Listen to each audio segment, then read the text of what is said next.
Fala pessoal, sejam bem-vindos ao canal. Hoje a gente vai falar da Revolução Comunista Chinesa. Esta revolução que acabou colocando o comunismo no poder total na China. O vídeo ficou bem interessante, aguarda aí que é logo depois da vinheta.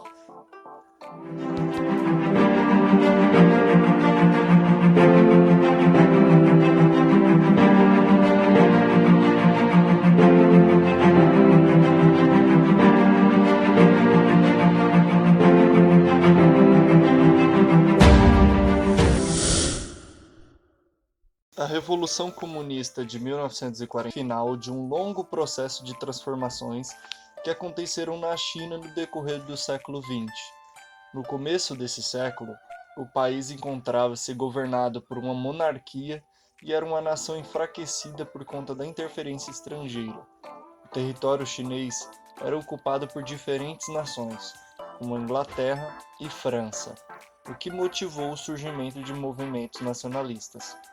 Na primeira década do século XX, a população chinesa passava por intensas dificuldades econômicas, que pioraram drasticamente as condições de vida do povo chinês. Mediante um movimento contra a presença estrangeira no país, a dinastia Manchu deu fim ao governo imperial e criou o novo governo, a República da China. Mesmo com tal mudança, ainda em 1915, o país politicamente dominado pelo governo japonês. O fortalecimento do nacionalismo tinha em Sun Yat-sen de nome para meio que guiar esse movimento. A Revolução de 1911, ou Revolução Xinhai, colocou fim na monarquia chinesa e deu início à república formada a partir de um governo provisório. O período que se seguiu após 1911 foi bastante conturbado na China, e a instabilidade fomentou movimentos separatistas em parte do país. Esses movimentos surgiram do sul e eram liderados pelos conhecidos senhores da guerra, uma espécie de chefes militares que concentravam poder e influência sobre suas regiões de origem. A luta contra esses movimentos ocorreu no período de 1916 e 1927 e foi encabeçada pelo Partido Nacionalista, o Kuomintang. Enquanto os nacionalistas lideravam esse combate contra a fragmentação territorial, outro grupo político despontava na China, os comunistas. O fortalecimento do comunismo no país esteve diretamente relacionado ao sucesso da Revolução de 1917 na Rússia. O resultado desse crescimento do comunismo foi o fortalecimento da classe operária, levando ao surgimento do Partido Comunista Chinês, o PCC. Criado em 1921, inicialmente com 57 membros, todos considerados fundadores do partido. Um deles era um jovem chamado Mao Tse-tung, nome de grande relevância no Partido Comunista Chinês.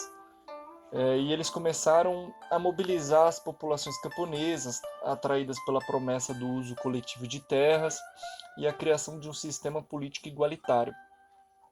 Até que tudo, depois que o Partido Comunista instituído, ele tratou de criar relações com o Kuomintang, o maior partido da China no período.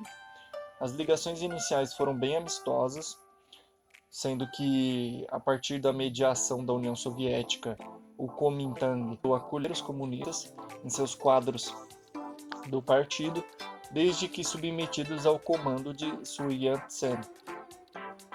A União Soviética também se estabeleceu como parceira econômica de Kuomintang, forneceu a eles armas e outros recursos econômicos importantes. O apoio soviético a um partido visto como burguês acontecia porque afirmavam que a China não possuía as condições históricas necessárias para uma transição ao socialismo. A relação de Kuomintang com os comunistas se alterou a partir de 1925, quando Sun Yat-sen faleceu e Chiang Kai-shek assumiu o partido. Os comunistas passaram a sofrer uma intensa repressão, porque o Partido Comunista começou a registrar um crescimento considerável, principalmente nas grandes cidades chinesas, o que incomodava Chiang. Chiang Kai-shek ele ordenou uma perseguição aos comunistas, mobilizando tropas para realizar essa tarefa. O aumento da repressão colocou esses comunistas chineses em uma situação de risco. Para evitar um total movimento, eles optaram por se refugiar em zonas no interior da China. Essa fuga, na época, ela ficou conhecida como Longa Marcha, que aconteceu entre 1934 e 1935, quando os comunistas percorreram aproximadamente 10.000 quilômetros, saindo das regiões de Jiangxi e Fujian para se estabelecer em Yan'an. A Guerra Civil ela era travada na China entre comunistas e os nacionalistas. Ela foi parcialmente interrompida em meados de 1930, porque os japoneses se tornaram uma grande ameaça para ambos. O Japão, que tinha interesses imperialistas na China desde o final do século XIX, ampliou suas ingerências no território chinês durante a década de 30. Em 1931, japoneses oficialmente invadiram parte do território chinês. Esse evento ele acabou sendo conhecido como o Incidente de Mukden. O território ocupado foi a Manchúria, onde os japoneses fundaram um estado fantoche conhecido como Manchukuo. A hostilidade japonesa se intensificou e levou o país a declarar guerra contra os chineses em 1937. Com esse tipo de declaração de guerra, a guerra instalada, nacionalistas e comunistas concordaram em impor uma trégua entre eles e formaram uma aliança. E essa luta que eles travaram entre si, eles concentraram nos esforços de guerra contra os japoneses. Na Segunda Guerra Mundial, que também ficou conhecida como Segunda Guerra Sino-Japonesa.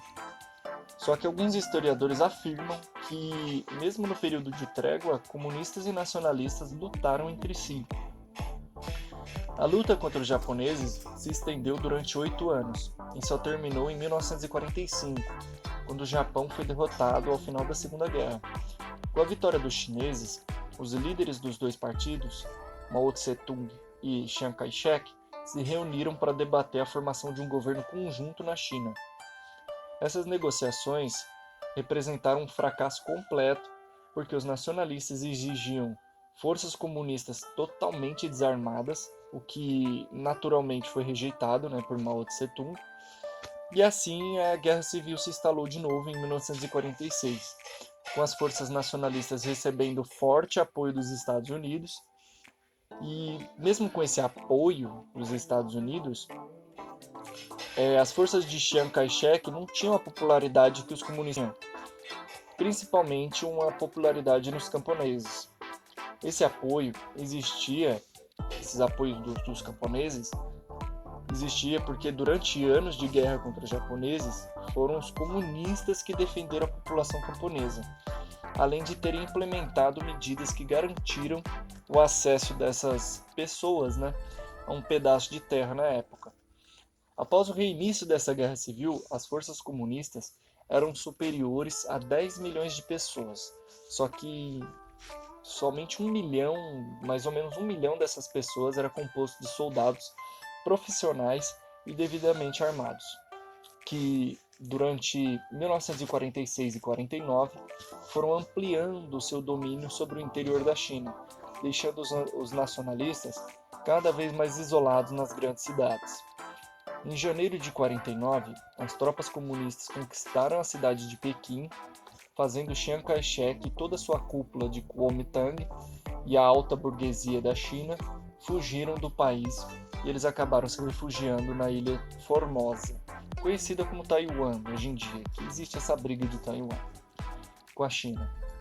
Com a fuga dos nacionalistas, Mao Tse-tung proclamou a República Popular da China em 1º de outubro de 49 e deu início a transformações que implementaram o comunismo na China, que é o governo atual chinês até hoje, e eles vivem aquela briga intensa com Taiwan, pois Taiwan faz parte do território chinês, O comunismo quer tomar e Taiwan resiste porque quer restaurar a república na China total.